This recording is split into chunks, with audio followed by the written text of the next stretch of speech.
Merci, merci Jésus. Merci, merci Jésus. Merci, merci Jésus de tout cœur. Alléluia.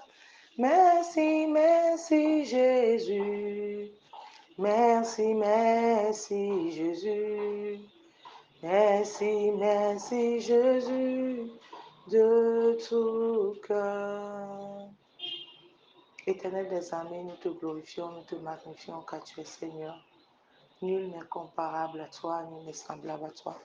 Papa, nous remettons ce partage entre tes mains et demandons que ton Saint-Esprit vienne prendre le total contrôle et que tu viennes nous parler encore au travers de ta parole à ce jour spécial au nom de Jésus.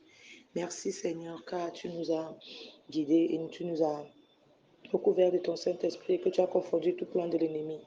Au nom puissant de Jésus-Christ, je viens de prier. Amen. Shalom bien-aimés en Christ, vous écoutez la voix de la sœur Claudine et je suis là ce matin avec la sœur Sonia et nous sommes toutes du Togo. Et le livre dans lequel nous allons partager ce matin est le livre de 1 Timothée et principalement dans le chapitre 6. Et le partage est de savoir quel conseil l'apôtre Paul a-t-il donné à Timothée sur la recherche des biens spirituels et la fidélité de l'évangile. Quel conseil a-t-il donné? Nous allons chercher les conseils tout ensemble dans le livre de 1 Timothée, effectivement, et dans le chapitre 6. Quand nous arrivons au verset 2, nous n'allons pas lire les versets, mais je vais piocher les réponses dedans. Le verset 2 nous dit, « Et que ceux qui ont des fidèles pour maître ne les méprisent pas, sous prétexte que son frère, mais qu'ils les servent d'autant mieux que ce sont des fidèles et des bien-aimés qui s'attachent à leur faire du bien. Enseignez-les ces choses et recommandez-les. Si quelqu'un enseigne la fausse doctrine et ne s'attache pas aux saintes paroles que notre Seigneur Jésus-Christ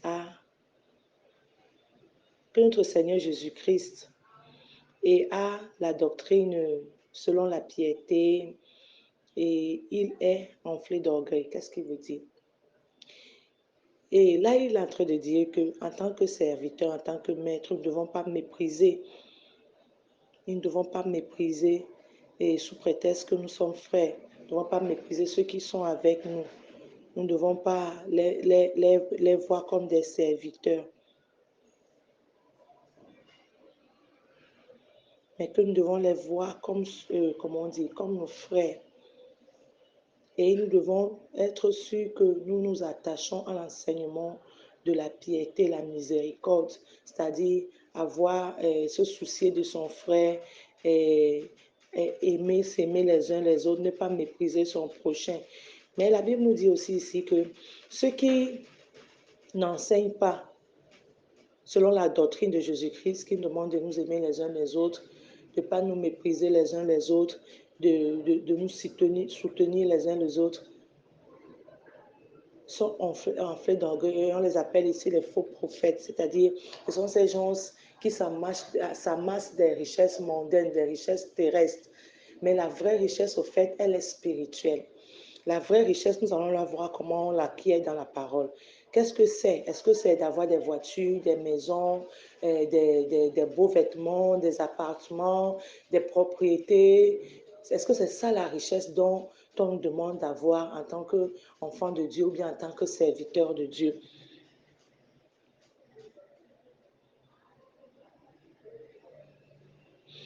Et là, on nous fait comprendre, quand nous lisons dans le verset 4, nous continuons dans le verset 4, que ceux qui ne se donnent pas selon la doctrine de la piété, ils sont comment? Ils sont enflés d'orgueil.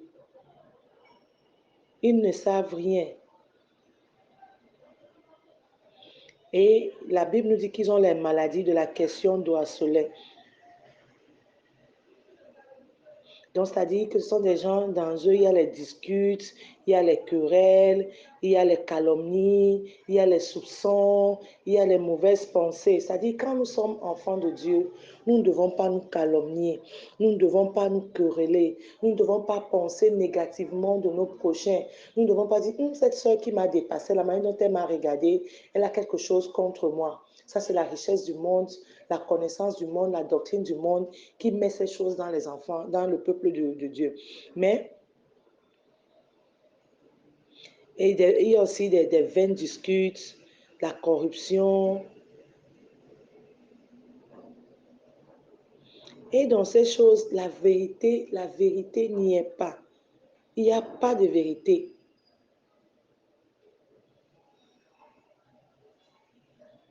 Mais quand nous allons vers le verset 9, là on nous dit, mais ceux qui veulent s'enrichir tombent dans la tentation, dans le piège et dans beaucoup de désirs insensés et pernicieux qui plongent les hommes dans la ruine et dans la perdition. C'est-à-dire que ceux qui veulent s'enrichir dans le monde, ceux qui veulent des richesses matérielles, finissent par se détruire, finissent par finir dans la perdition, finissent même par perdre leur foi. Car l'amour de l'argent est racine de tous les maux. Donc, nous ne devons pas laisser que l'amour de l'argent nous emporte de nos jours. Nous ne devons pas nous laisser envahir par l'amour de l'argent, car l'amour de l'argent est la source de tout maux, car l'amour de l'argent est la source de la perdition, est la source des ruines, est la source des désirs insensés. Mais le conseil maintenant que l'apôtre Paul donne à Timothée sur la richesse des biens spirituels et la fidélité de l'évangile est quoi? Quel est ce conseil? Il dit, pour toi, homme de Dieu, pour toi, servant de Dieu, pour toi, enfant de Dieu, fais ces choses. Recherche premièrement la justice et la piété, la foi, l'amour, la patience, la douceur.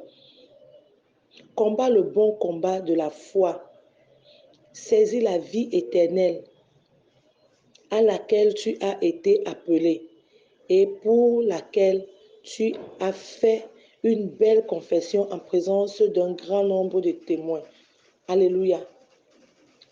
L'apôtre Paul demande à Timothée, nous demande à nous de chercher premièrement la justice de Dieu, sa piété, son amour, sa patience et sa douceur. Ce sont ça des richesses spirituelles. C'est ce genre de richesses auxquelles nous devons premièrement aspirer.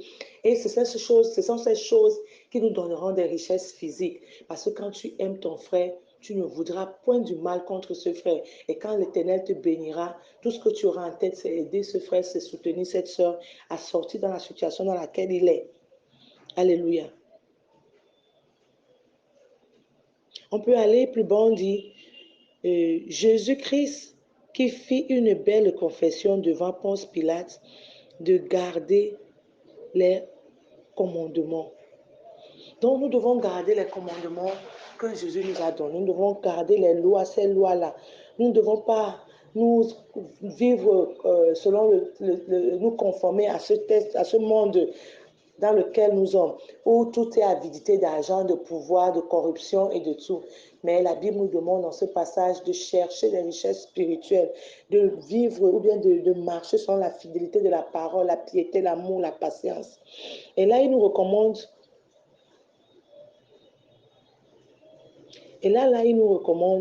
d'être des enfants ou bien des fidèles qui sont remplis de bonnes œuvres, d'avoir le don de libéralité et générosité. Nous devons savoir comment donner. Nous devons être généreux envers ceux qui n'en ont pas. Nous devons savoir soutenir nos frères.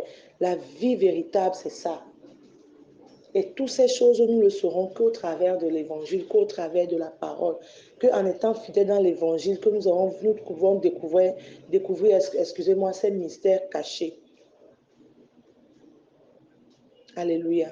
Donc, bien aimés en Christ, pour conclure ce partage, l'apôtre Paul donne juste le conseil à Timothée de chercher premièrement les biens spirituels. Nous donne à nous, quand il parle à Timothée, il ne parle pas seulement à Timothée, mais il s'adresse à nous, le corps du Christ aujourd'hui.